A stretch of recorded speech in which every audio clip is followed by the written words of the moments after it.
늘 원수는 사망이니라. 아멘. 오늘은 부활절입니다.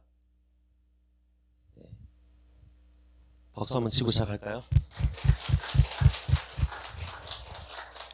오늘 부활절이어서 최 권사님께서 맛있는 찹쌀떡을 준비하셨으니까 끝나고 받아가시기 바랍니다. 부활절로 지키는 오늘 날입니다. 성경에 의하면 요즘은 그 사흘이라는 말을 잘 모른다고 하더라고요, 젊은 친구들이. 그래서 사흘이라고 하면 4일 아니냐, 그러면 3일은 3월입니까? 사흘 만에 살아나신 거는 3일 만에 살아나신 거죠.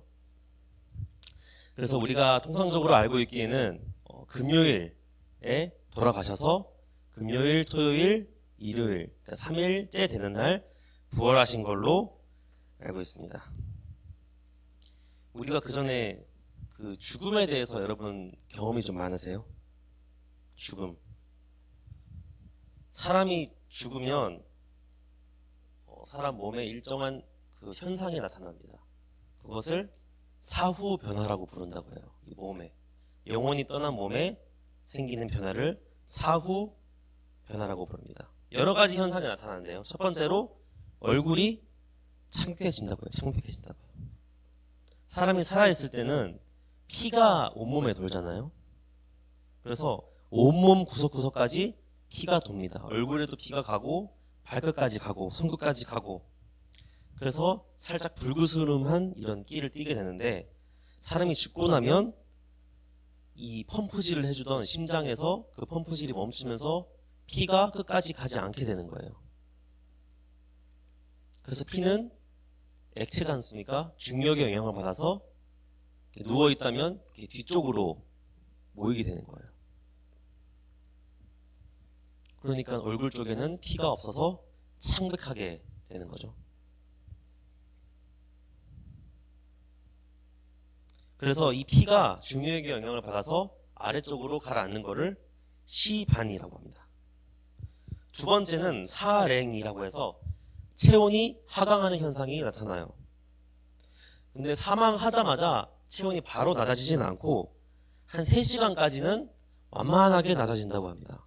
그 이유가 사람은 죽어서 이 산소를 공급하지 않아도 세포가 무산소 호흡을 한다고 해요. 그래서 무산소 호흡을 하는 동안 천천히 체온이 떨어지고 마침내 세포가 다 죽고 나면 그때부터 3시간에서 12시간 사이에는 체온이 확 떨어진다고 합니다. 그리고 결국에는 주변 온도와 같은 온도가 되겠죠. 세 번째는 시강. 쉽게 말해서 사후경직이라고 많이 들어보셨죠? 죽고 나서 사람의 몸이 단단하게 굳어버리는 것을 말합니다. 이거는 몸의 온도가 낮아지면서 몸 안에 있는 단백질, 이것들이 응고가 되면서 나타나는 현상이라고 해요. 보통 사망한 지 2시간 내부터 시작을 해서 20시간 정도 되면 가장 몸이 굳어 있는다고 합니다. 그리고는 한 2, 3일 정도 지나면 이 사후경직이 점점 풀린다고 해요. 마지막으로 시반입니다. 약간 욕 같죠? 시반. 혈액의 몸이 아래쪽으로 아까 말씀드렸죠? 내려가면서 응고하고 고이면서 뭉치게 돼요. 그래서 밖에서 볼 때는 약간 멍든 것처럼, 누워있으면 이 등 쪽이나 이 뒤에 부분이 멍든 것처럼 검붉은 색으로 보이게 된다고 합니다. 이런 현상이 있고 나서 우리 몸은 점점 이제 부패하고 썩어가게 되는 거죠. 처럼 사람이 죽게 되면 전문 의료인이나 법의학자가 보지 않더라도 한눈에 죽은 사람인지를 우리가 알 수 있는 현상들이 나타나게 돼요. 특히 죽은 지 며칠이 지났다면 말이죠. 근데 우리 예수님은 죽은 지 3일째 되는 날 어떻게 되셨죠? 네, 다시 살아나셨습니다. 믿으시나요?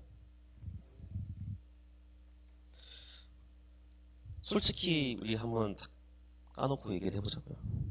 지금처럼 최첨단 과학이 발달을 하고 인공지능이 자동차를 움직이는 시대잖아요. 그런데 죽은 지 3일이 지난 사람이 다시 살아난다. 이게 얼마나 비과학적으로 보입니까? 이게 과학적인가요? 이과생들 많으시잖아요. 이게 어떤 현상이죠? 과학적으로? 우리가 방금 말했던 것처럼 이 과학에 의해서 사람이 죽으면 시간대별로 어떤 현상이 일어나는지까지 우리가 다 밝혀놨어요. 표로 다 정리되어 있어요. 실제로 이런 거 가지고 범죄 사건 해결에 이용하기도 하잖아요. 그런데 어떤 과학에서도 이미 죽은 지 3일에 된 사람이 다시 살아난 현상에 대해서 설명하고 있는 이론은 없습니다. 그런 가설을 검증해 놓은 것도 없어요. 그래서 우리는 모두 사람이 죽으면 다시 살아날 수는 없겠구나 라는 것을 알고 있는 거예요. 그런데도 여러분은 예수님의 부활을 믿으시냐 이 말입니다. 그냥 믿으라고 하니까 믿는 거 말고 정말 믿어지세요? 머리로? 정말 살아나셨다 믿어지세요? 어떻게 믿으시죠? 예수님의 제자 중에 한 명이었던 도마라는 사람이 있는데 그 사람도 못 믿었어요. 다른 제자들에게는 예수님이 나타나셨어요. 그 자리에 도마가 없었습니다. 나중에 도마가 와서 다른 제자들이 예수님이 살아나셔서 오셨다 하니까 못 믿었어요. 아마 굉장히 과학적이고 이성적인 사람이었을 겁니다. 뭐라고 하죠? 내가 직접 눈으로 보기 전까지는 못 믿겠다. 내가 직접 그 못이 박히신 손에 못자국을 만져보기 전까지는 예수님이 부활하신 사실을 믿지 못하겠다. 상식적이죠. 그 당시에는. 그래서 예수님이 나타나셨어요. 도마 앞에. 그리고 실제로 보고 만져보고 그때서야 믿게 되었습니다. 그런데 다시 우리는 어떠냐 이 말이에요. 여러분 보셨나요? 만져보셨어요? 예수님이 부활하신 그 손과 발을 만져보셨습니까? 그렇지 않다면 어떻게 우리는 도대체 예수님이 부활하셨다는 사실을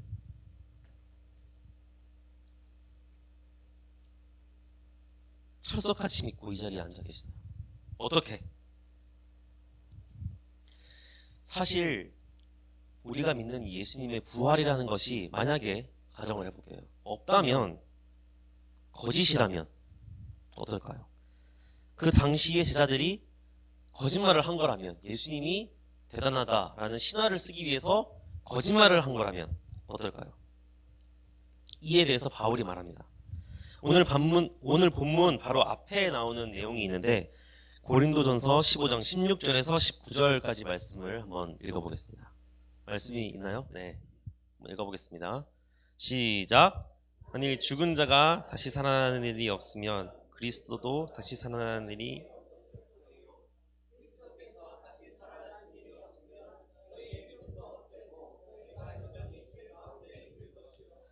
또한 그리스도 안에서 잠자는 자도 망하였으니 만일 그리스도 안에서 우리가 바라는 것이 다만 이 세상의 삶뿐이면 모든 사람 가운데 우리가 더욱 불쌍한 자이리라. 아멘. 바울도 확실하게 말하고 있어요. 부활이 없다면 이 기독교라는 것 자체도 아무 의미가 없습니다. 우리가 이 세상에서 착하게 살아가기 위해서 아니면 도덕적으로 올바른 삶을 살기 위해서 교회 다니는 거 아니잖아요. 아니면 인간적인 삶의 풍요와 인간적인 행복을 위해서 교회에 나오십니까? 물론 이런 도덕적인 삶과 착하게 살아가는 것 그리고 행복을 느끼는 것 모두 하나님을 믿고 예수님을 믿는 것에서 나올 수 있는 효과일 수는 있어요. 하지만 궁극적으로는 우리는 무엇을 믿습니까?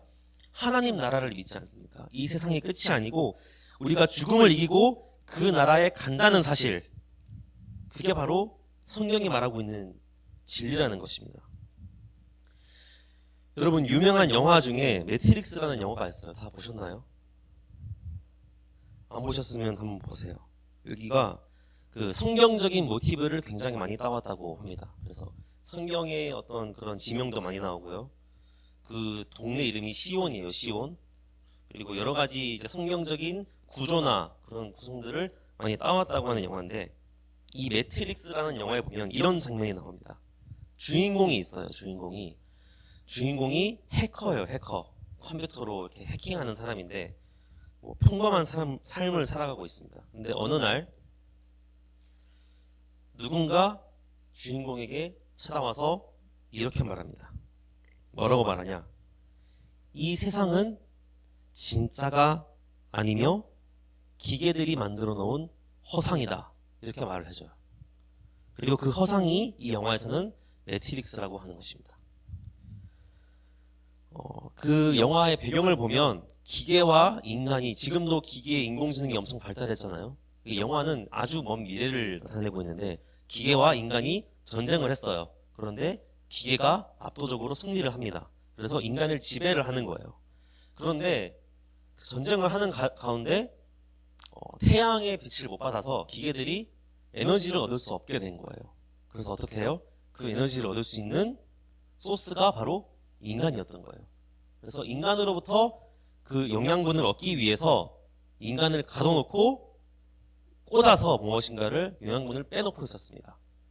그런데 기계들이 그냥 그렇게 한 게 아니고 인간들에게 매트릭스라는 가상의 세계를 머릿속에 심어요. 그럼 사람들은 자기가 실제로는 감옥에 이렇게 갇혀 있는데도 불구하고 머릿속으로는 자기가 이 세상에 살아가고 있다고 느끼는 겁니다. 그게 매트릭스예요. 이 영화에서는 우리 세상이 매트릭스라고 말을 하는 겁니다. 이것을 깨달은 주인공은 가짜 삶, 그러니까 매트릭스에서 깨어나 실제 삶에서 이 기계와 전쟁을 하게 되는 그런 영화입니다. 어떻게 보면 우리가 사는 세상이 이와 같다고 또 볼 수 있어요. 이 세상에 살면서 우리는 진짜 세상인 영적인 세계를 망각하고 사탄 마귀가 속삭이는 이 세상에 썩어질 것에만 집중하는 경향이 있습니다. 그래서 성경은 계속해서 뭐라고 말을 하죠? 이 세상은 끝이 아니다. 좀 더 공격적으로 말하면 이 세상은 가짜다. 결국 썩어서 없어질 가짜고, 진짜 세상은 영적 세계, 하나님 나라가 진짜라는 것을 끊임없이 알려주는 겁니다. 이 세상은 우리가 잠시 경험하는 허구예요. 진짜 세상은 하나님 나라인 것입니다. 그렇다면 만약 부활이라는 것이 사실이 아니라면 하나님을 믿는 저와 여러분들은 인생을 모두 헛살고 있는 겁니다. 만약에 그 영화에서 매트릭스라는 게 존재하지 않았다면, 기계와 전쟁이 존재하지 않았다면 그 주인공은 이상한 길로 가는 거겠죠. 그러니까 이제 우리에게는 이 부활이라는 것이 진짜 있는 건지 없는 건지, 우리가 이걸 믿는지 안 믿는지가 매우 중요해진 겁니다. 이게 있고 없고에 따라서 우리의 삶이 180도 바뀌게 되기 때문입니다. 그럼 여기서 다시 한번 질문을 드릴게요. 여러분은 정말로 예수님이 죽으신 지 3일 만에 다시 부활하셨다는 사실을 믿으십니까? 아멘. 믿어지신다면 하나님의 은혜로, 성령님의 도우심으로 믿어지는 겁니다. 우리가 중고거래 할 때도 상대방을 못 믿어서 의심하는 마당에 사람이 죽고 다시 부활했다는 사실을 믿는 게 쉬운 게 아니란 말이죠. 그리고 만약 안 믿어진다면 하나님께 기도를 하세요. 내가 아무리 믿으려고 하고 노력한다고 해도 그게 내 마음대로 믿어지는 게 아닙니다. 성령의 도우심이 분명히 있어야 돼요. 예수님의 제자 도마가 예수님의 못자국을 실제로 보고 나서 뭐라고 고백을 하죠? 요한복음 20장 27절에서 29절에 나옵니다. 함께 읽겠습니다. 시작. 도마에게 이르시되 네 손가락을 내밀어 내 손을 보고 내 손을 내밀어 내 옆구리에 넣어보라. 그리하여 믿음이 없는 자가 되지 말고 믿는 자가 되라. 도마가 대답하여 이르되 나의 주님이시요 나의 하나님이시니이다. 예수께서 이르시되 너는 나를 본고로 믿느냐? 보지 못하고 믿는 자들은 복되도다 하시니라. 아멘. 도마가 고백하죠. 나의 주님이시요 하나님이십니다. 그러자 예수님께서 뭐라고 하십니까? 보지 못하고 믿는 자들은 복되도다. 이러한 예수님의 부활을 직접 목격하지 못한 우리가 그 사실을 믿기 위해서는 하나님의 은혜, 복이 필요한 것입니다. 아니, 예수님이 지금이라도 한 1년에 한 번씩 나타나 주시면 안 될까요? 그죠? 부활절에 모든 교회에 한 번씩 오시는 거예요. 그래서 우리가 초대하는 거죠. 야, 부활절에 교회 가면 예수님 볼 수 있다. 와서 믿어라. 그럼 모든 성도들이 믿지 않을까요? 매년 부활절마다 큰 교회에 카메라들이 다 오는 거예요. 예수님 오신다고. 매년. 근데 왜 안 그러실까요?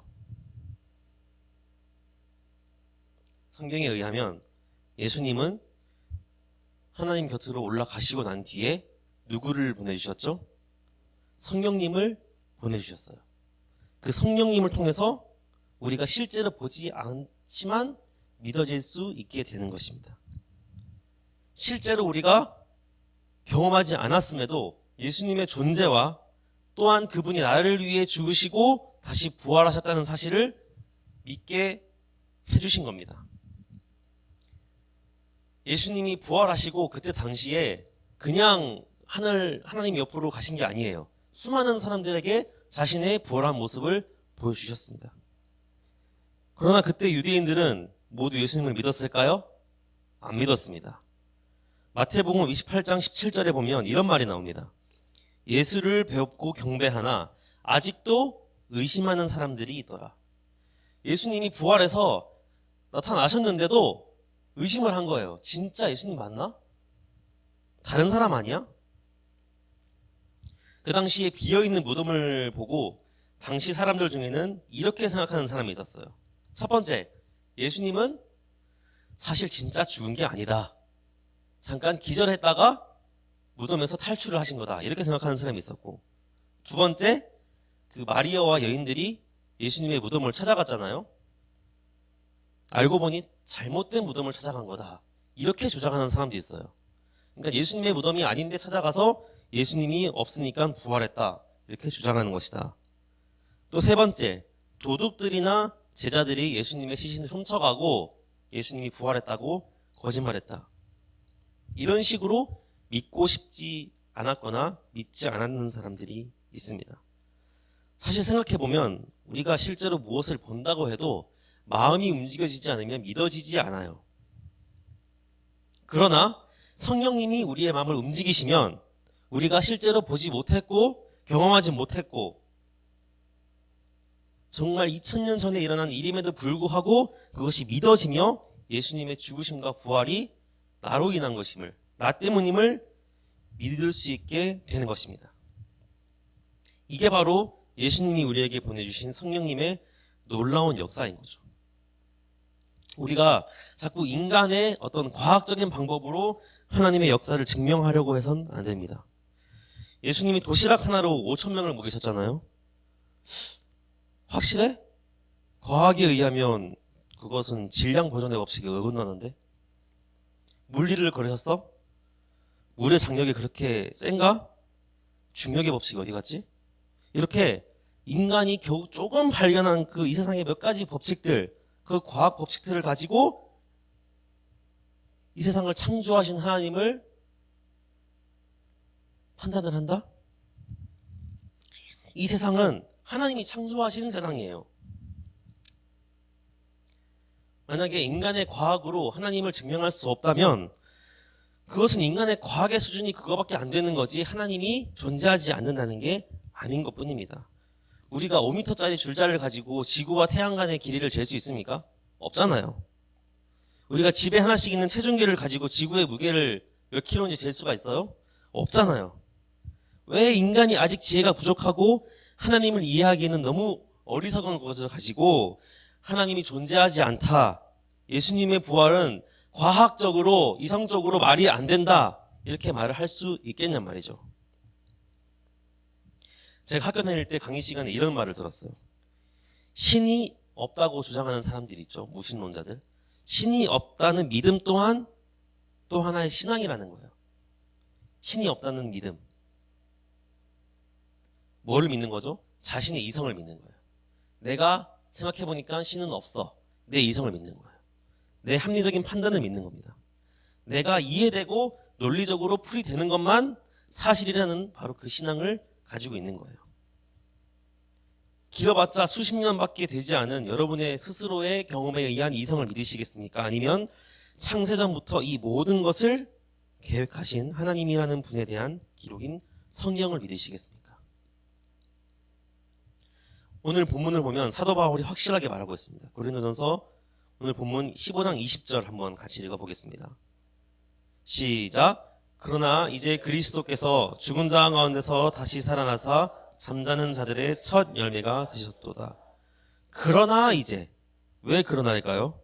그 전에 말씀이 뭐였습니까? 무엇이었습니까? 부활이 없으면 우리는 망했다. 가장 불쌍한 자다. 가정을 하고 있어요. 그러나 뭐죠? 부활이 있다는 겁니다.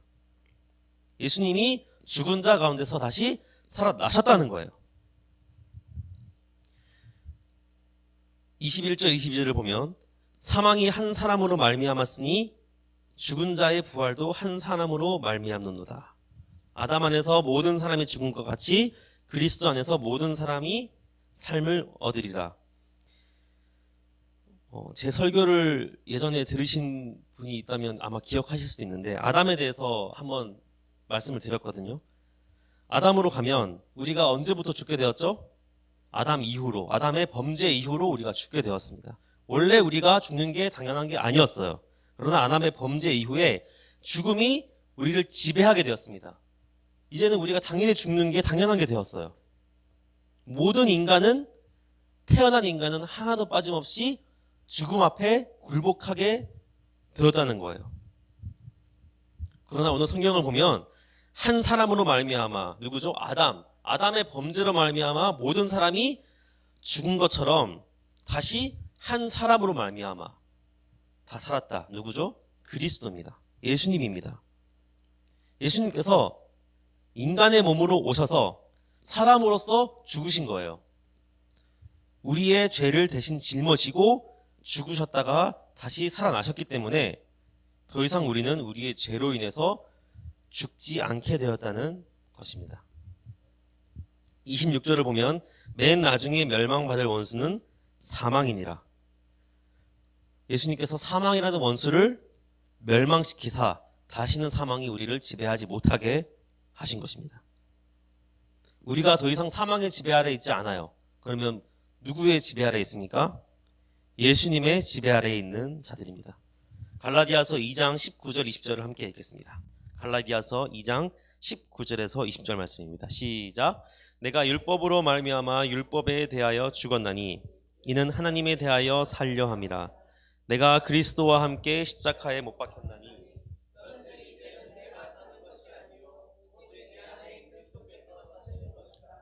이제 내가 육체 가운데 사는 것은 나를 사랑하사 나를 위하여 자기 자신을 버리신 하나님의 아들을 믿는 믿음 안에서 사는 것이라. 바울은 갈라디아에서 그리스도와 함께 십자가에 못 박혔다고 말했어요. 지난주에 말씀드린 것처럼 예수님은 우리의 죄를 대신 짊어지고 십자가를 지신 겁니다. 즉 죄인된 우리의 모습이 예수님의 보혈로 덮어졌다는 거예요. 즉 죄인된 나는 2000년 전에 예수님과 함께 십자가에서 죽었고 예수님의 부활과 함께 우리는 예수님 안에서 다시 살게 되었다는 것입니다. 말씀의 결론입니다. 예수님은 부활하셨습니다. 그런데 금방 하나님 나라로 올라가셨죠. 하나님 곁으로. 왜 그러셨을까요? 왜 계속 이 땅에 계시면서 TV에 나오셔서 증언할 수 있잖아요. 내가 예수인데 내가 한번 병든자를 고쳐보겠다. 왜 그러지 않으시고 바로 하늘로 올라가셨을까요? 그것은 바로 우리의 역할을 남겨놓으신 겁니다. 예수님은 부활하시고 승천하시기 전에 제자들에게 이렇게 말씀하셨어요. 하늘과 땅의 모든 권세를 우리에게 주시면서 이렇게 명령을 하셨습니다. 마태복음 28장 19절 20절 말씀에 그러므로 너희는 가서 모든 민족을 제자로 삼아 아버지와 아들과 성령의 이름으로 세례를 베풀고 내가 너희에게 분부한 모든 것을 가르쳐 지키게 하라. 볼지어다 내가 세상 끝날까지 너희와 항상 함께 있으리라 하시니라.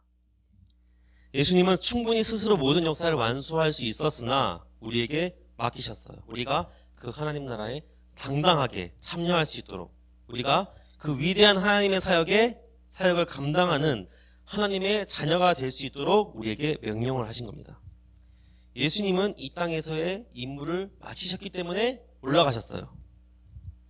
그렇다면 우리가 이 세상에 남아있는 이유는 단 한 가지입니다. 아직 우리에게 맡기신 임무가 있다는 거예요. 제가 아직까지 이 땅에서 숨쉬고 있는 것은 여러분이 여전히 숨을 쉬며 이 땅에서의 삶이 지속되는 것은 제가 여러 번 강조드렸듯이 하나님이 저에게 그리고 여러분 각자에게 맡기신 사명이 임무가 분명히 있다는 것이고, 그 임무를 완수할 때 그때와 상관없이, 그러니까 그게 언제인가는 상관없이 그 임무를 완수할 때 비로소 우리도 예수님과 함께 하나님 나라에서 하나님과 영원히 살게 될 것입니다. 부활을 믿으시는 여러분의 그 믿음은 하나님의 선물이자 성령님의 도우심입니다. 전 세계에서 기독교인의 비율을 본다면 그 가운데 바로 저와 여러분이 이런 은혜가, 선물이 주어졌다는 것이 얼마나 놀랍고 감사한 일입니까? 부활의 관점에서 세상을 살아가시길 바랍니다. 이 세상은 결국 썩어서 없어지게 될 가상의 세계입니다. 썩지 않고 영원할 실제 하나님 나라에 대한 소망과 사명으로 살아가는 여러분 되시기를 간절히 바랍니다. 기도하겠습니다. 하나님 감사합니다. 우리를 위해 우리의 죄를 대신 짊어지시고 죽으신 주님, 그러나 거기서 끝이 아니라 3일 만에 다시 사신 주님을 우리가 이 시간 믿습니다. 주님이 다시 사심을 믿습니다. 우리도 주님과 함께 다시 살게 될 줄을 믿습니다. 주님, 우리가 이 세상에 썩어질 이 세상에 소망을 두지 않게 하시고 다시 살아 하나님과 함께할 그 하나님 나라의 소망을 두고 살아가게 하여 주시옵소서. 예수님 이름으로 기도드렸습니다. 아멘.